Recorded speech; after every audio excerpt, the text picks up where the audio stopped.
So I started out end of February, 11 o'clock in the morning on a Thursday, and rode down to just above Monroeville to get a tag at this Tunnel Springs Tunnel in Tunnel Springs, Alabama, just above Monroe. But anyway, badass bridge.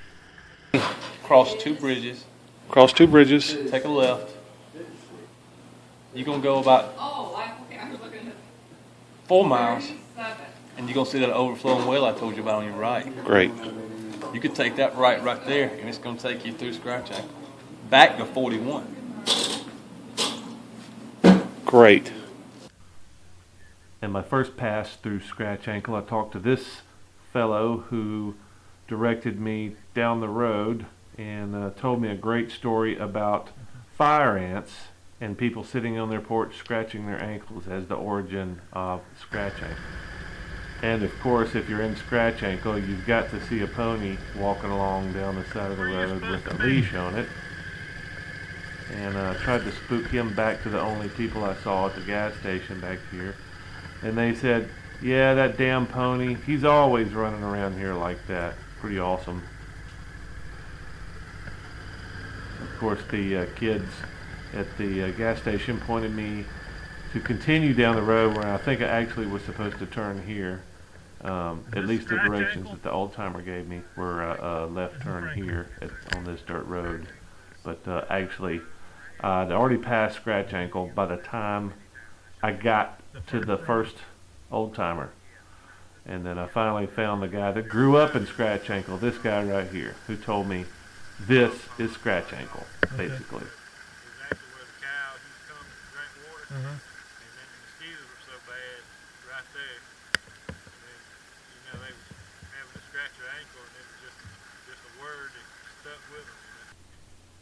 And I'm not really sure why I was so fascinated with this bunch of cows standing at the gate, but it looked like they were waiting for lunch, and I just had to stop and say hey.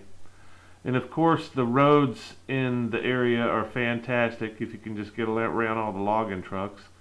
Lots of curves, as you might imagine. Anything around Camden and the river is going to be pretty good. And of course, I can't stay in my lane. I'm having so much fun.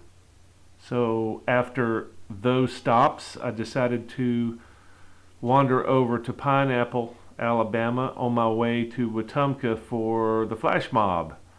And in between, few nice roads to get there.